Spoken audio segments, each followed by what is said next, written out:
What's up, people? Live from the Depression Cave. What's going on? How are you doing? How is you guys? Wasting time. That is what drugs do to you, kids. Your brain doesn't always put the information together and then have it flow out of your mouth at a equal rate of time. Sometimes you're trying to talk while your brain's not ready. Sometimes your brain's going too fast and you can't talk. All the reasons drugs are bad, kids. Drugs are bad. So today we're going to talk about a stock that's real popular, and I see it's bursting over the airwaves and over the cyberspace and everywhere you got to look. And we're not talking about the failed IPO and Facebook, but we are going to mention Facebook in this story.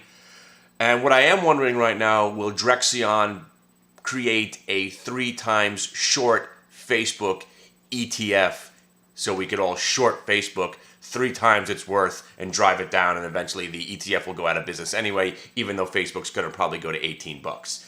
Whatever. But we're here to talk about SYMC. Sorry.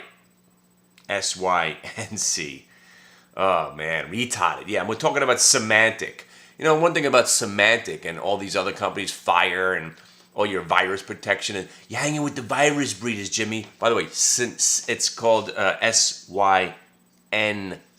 Just let me make sure I got my right chart up there for you before I start going crazy on you. Yeah, SYNC. See, if you had screen sharing capabilities right now, which is what we do on the show, you'd be able to see my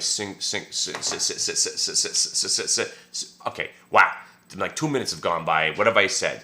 Yeah, so we're going to talk about Facebook. We're going to talk about SYNC. Why I love this stock right here. Not that I love it because I think it's going to go higher. I love it because it's another one of these stocks. It's a doorbell.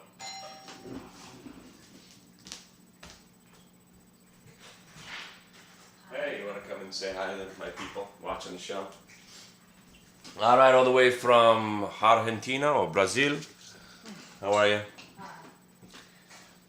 Live TV. Even though it doesn't have to be live like this, but we might as well keep rolling. 2 minutes of your time, it's good right here.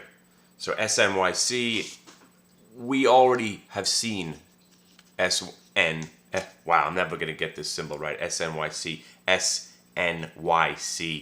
Synacor, or whatever the hell the name of the company is. Maybe I should actually read up on it. But that's kind of my point. I don't know much about it. Don't know anything about it, actually. Not a stitch, okay? Not one thing. Synacor Incorporated. What I do know is that the NIA is involved. It's another thing that I learned this week. Don't really follow the NIA. Don't know much about the NIA. This is a learning process. This is why I love the internet, because I know there's going to be at least 20 guys out there who are going to help me out after this video goes up. I want to know more about this company because what it reminds me of is MyTech. Okay, MITK. Somebody brought MyTech to my attention. I pulled the chart up. I'm like, ooh, $2. Anytime you can pull up a chart, not anytime, let's disqualify that statement. Most of the time in my life, when I pull up a chart and it's only maybe a year and a half, and I still can see where the stock was $2 and now it's trading at 12 or 13 bucks, a lot of times those don't end well. Whether or not it was a pump or dump, whether or not the story behind them getting sued, whether or not it was just a fake company all along, I don't know. I don't care about fundamentals, and I really don't care about what these companies do unless you're an investor. And what have we learned over the last 2 months? You don't invest in the stock market anymore. That is your dad's game, your grandfather's game. And you know what? Depending on how long they've been in the market, it didn't really work out for them also. Trade. You could swing trade, try to ride the trend for as long as possible, and then get off and then move on. You could be the biggest bull in the world, but when sentiment switches like it did in April, and then May 1st, you have to switch sides. Come on now, you know that. You know all this stuff. But I looked at MITK, and I saw $2. But then I had a guy convincing me this is a legit company. What they do is real. It's going to be a blockbuster stock going forward, my favorite saying, because why would we looking in the past? You always want to know about going forward. Going forward? No, really? How about going backward when I get my time machine? You know, if I had a time machine, I'd probably go back in time and I'd still trade like shit.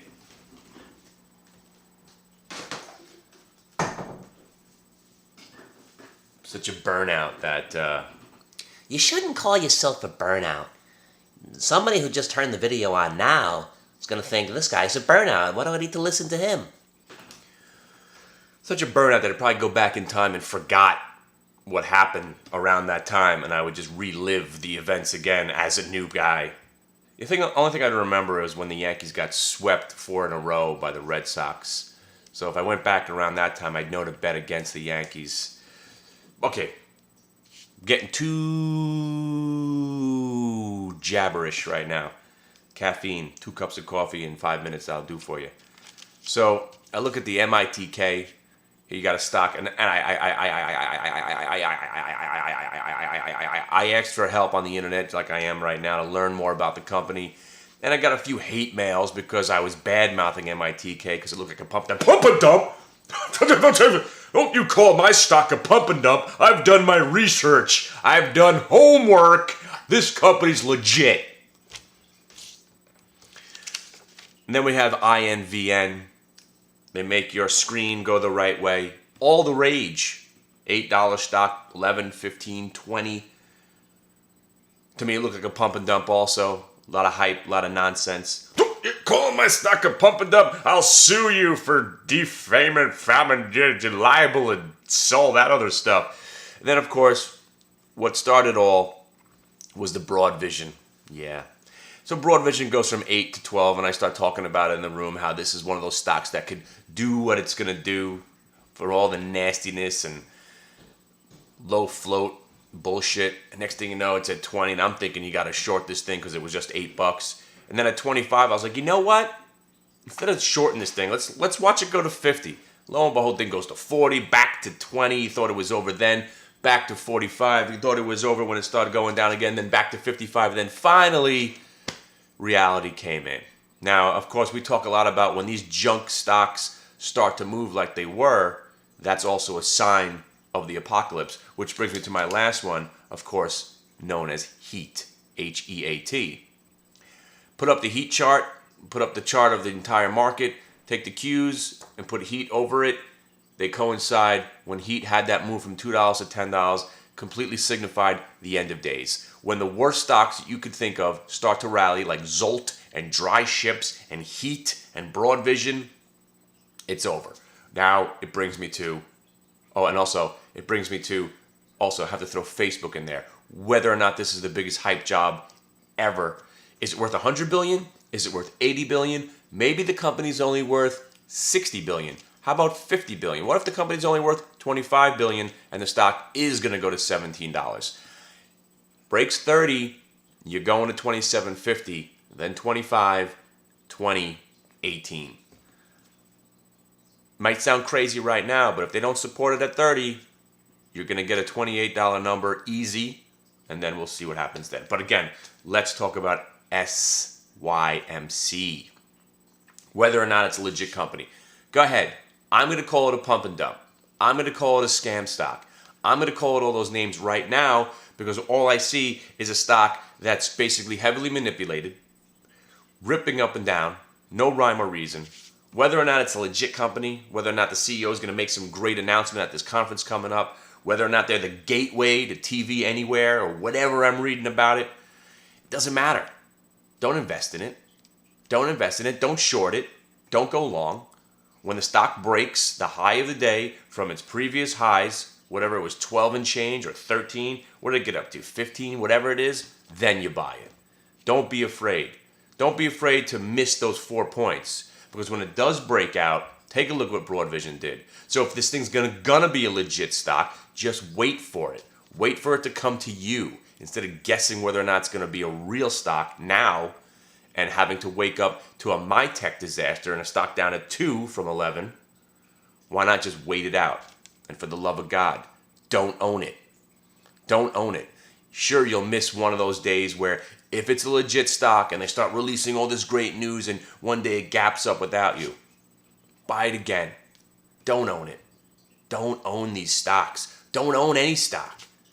They're just worthless pieces, and they're not even worthless pieces of paper anymore. They're worthless pieces of artificial cyberspace that hopefully somebody finds more valuable than you do after you get involved.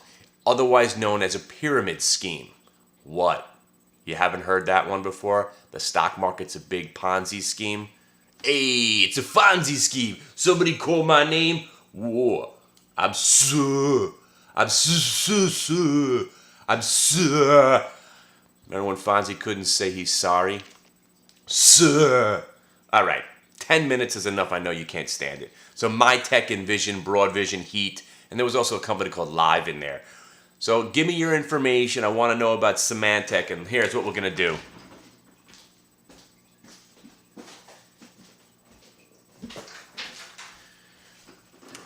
A few months back, we tried to make a prediction on where we thought Yoku would land at a certain date.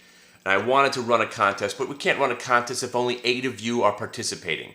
Let's get at least 25 of you participating, and there's going to be a prize. It's going to be a 1987 Topps baseball card set right in the plastic sheets. You're going to get the McGuire. You're going to get the Barry Bonds. You're going to get the Bob Brenly. You're going to get the Roger Craig manager card right there. Gem mint condition. Gem mint condition. So a 1987 Topps set, completely laid out there in the sheets and everything. Matt Noakes, Don Mattingly, Jim Rice's last year. Jim Rice, Pat Dotson. 1987 Topps set right there for you, laid out in sheets. All you got to do is tell me where Symantec's going to be. Or, if I say the wrong stock again, just put a bullet in my brain. Synacor, S-N-Y-C, coming out of my mouth, and S-N-Y-C. Tell me where it's going to be. Let's pick a day.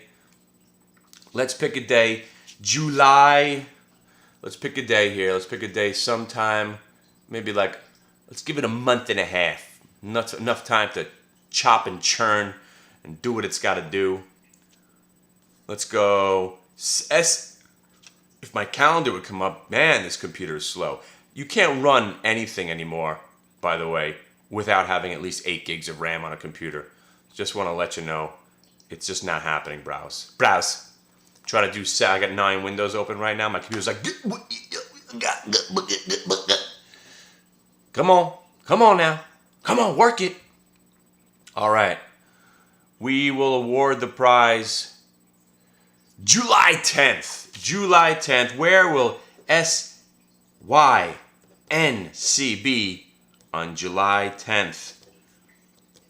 All right. Without going over who's closest to the penny, 25 subscribers need to be a part of this, and you'll get a 1987 Topps baseball card set. That's right, kids. Roger Clemens included.